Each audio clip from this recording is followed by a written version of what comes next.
ड्यूनेनम ड्यूनेनम D में पहले पढ़ते हैं यकृत। यकृत यकृत को जिगर कहते हैं। जिगर यानी कि यकृत। स्टडी ऑफ लिवर क्या कहलाता है? तो हेपेटोलॉजी। हेपेटोलॉजी किसे कहते हैं? तो यकृत का अध्ययन हेपेटोलॉजी कहलाता है। यकृत का अध्ययन हेपेटोलॉजी कहलाता है। यकृत का अध्ययन हेपेटोलॉजी।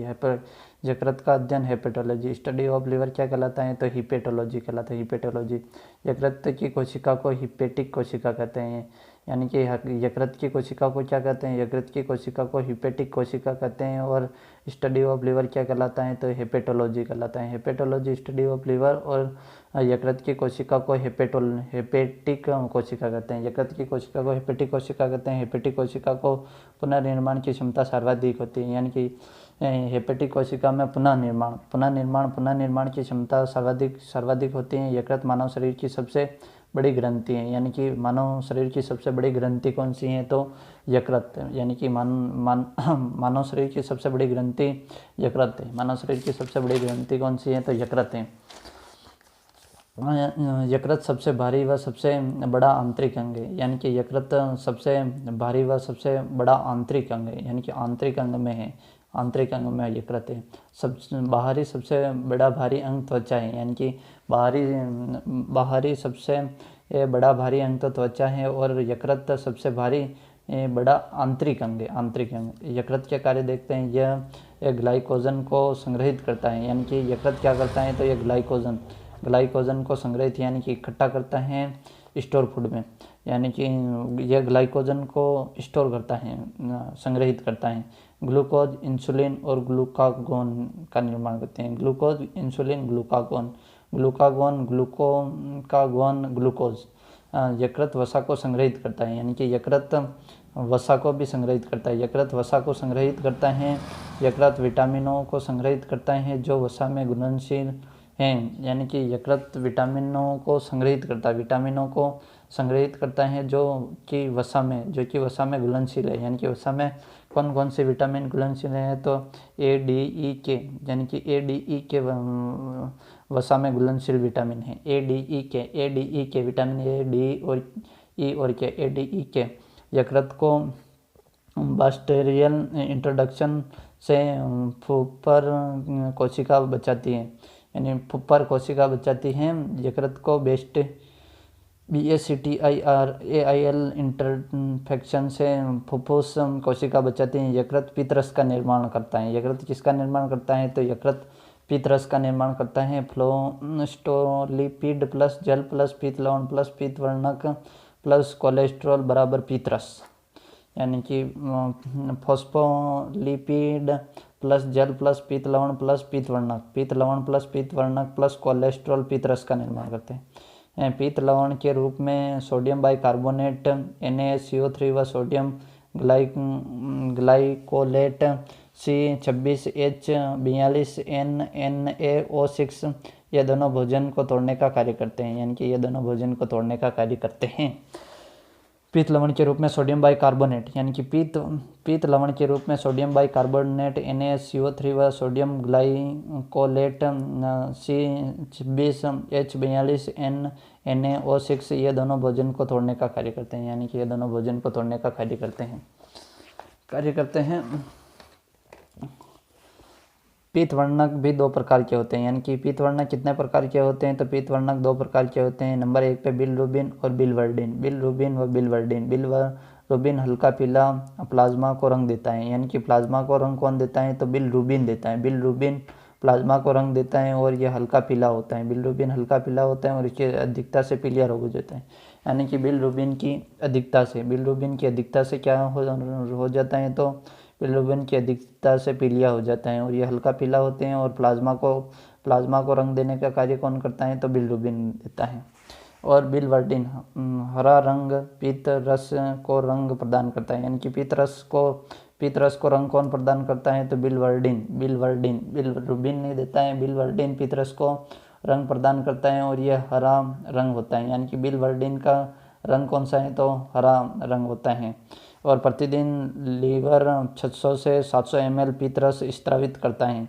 यानी कि लीवर प्रतिदिन कितना रस स्त्रावित करता है? तो प्रतिदिन लीवर 600 से 700 ml यानी कि 600 से 700 ml पीत रस स्त्रावित करता है। यानी कि लीवर 600 से 700 ml 600 से 700 ml पीतरस स्रावित करता है। पीतरस का pH कितना होता है तो 7.5 से 7.5 से 8.5 क्षारीय होता है। यानी कि पीतरस का pH कितना होता है तो 7.5 से 8.5 यानी कि क्षारीय होता है। और प्रतिदिन लीवर कितना पीतरस स्रावित करता है तो प्रतिदिन लीवर 600 से 700 ml 600 से 700 ml। पीतरस का निर्माण पीतरस में कोई एंजाइम नहीं होता है। यानी कि किसमें कोई एंजाइम नहीं होता है तो पीतरस के अंदर कोई एंजाइम नहीं होता है। पीतरस के अंदर कोई एंजाइम नहीं होता है।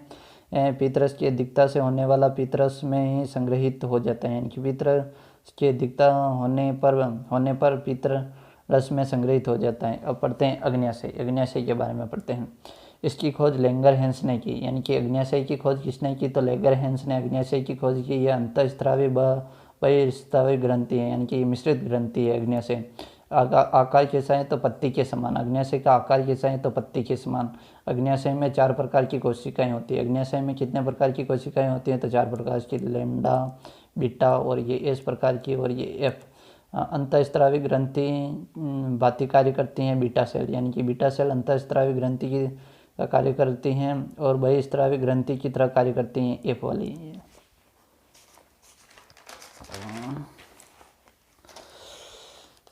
अग्न्याशय में 3 प्रकार के एंजाइम होते हैं। टिप्सिन। अग्न्याशय में कितने प्रकार के एंजाइम होते हैं तो अग्न्याशय में 3 प्रकार के एंजाइम होते हैं। कितने प्रकार के होते हैं तो 3 प्रकार के। कौन कौन से तो टिप्सिन, इमाइलेज और लाइपेज। टिप्सिन, इमाइलेज और लाइपेज। टिप्सिन, इमाइलेज और लाइपेज। टिप्सिन, इमाइलेज, लाइपेज। टिप्सिन, इमाइलेज और लाइपेज। वसा, लाइपेज, वसीय अम्ल प्लस गिल्सिलॉय। छोटी आंत में भोजन का पूर्ण पाचन होता है। यानी कि किसमें भोजन का पूर्ण पाचन होता है तो छोटी आंत में भोजन का पूर्ण पाचन होता है। छोटी आंत में भोजन का पूर्ण पाचन होता है। छोटी आंत को डी पार्ट यानी कि 3 एंजाइम पाए जाते हैं।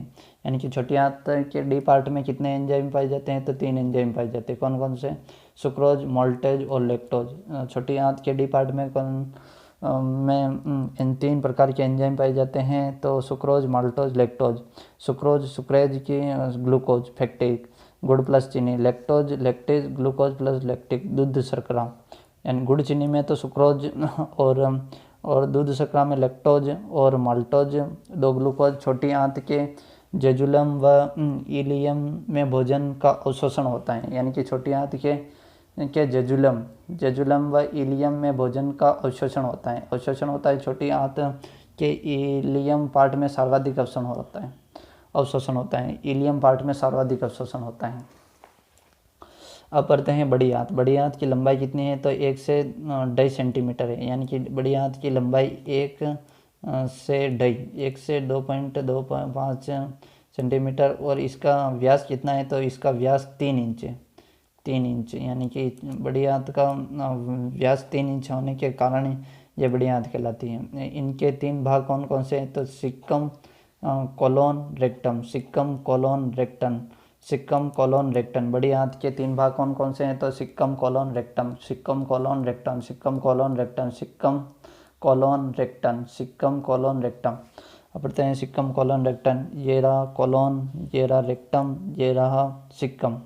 ये बी और ये सी। ये देखना सिक्कम ओपेंडिक्स। सिक्कम नंबर 1 तो ओपेंडिक्स और बैक्टीरिया। ये बैक्टीरिया बड़ी आंत में आए भोजन को खाता है। यानी कि ये बैक्टीरिया बड़ी आंत में आए भोजन को खाता है। वह हमें B12 देता है, खाना खाकर मल में बदल देता है। यानी कि खाना खाकर मल में बदल देता है बैक्टीरिया। और सिक्कम में ओपेंडिक्स और बैक्टीरिया। ओपेंडिक्स और बैक्टीरिया। कोलोन मल से जल अवशोषण करता है। यानी कि कोलोन, ये रहा कोलोन मल यानी कि मल से जल का अवशोषण करता है। और रेक्टम मल संग्रहित करता है। ये रहा रेक्टम, ये टट्टी भेली करता है। रेक्टम मल संग्रहित करता है।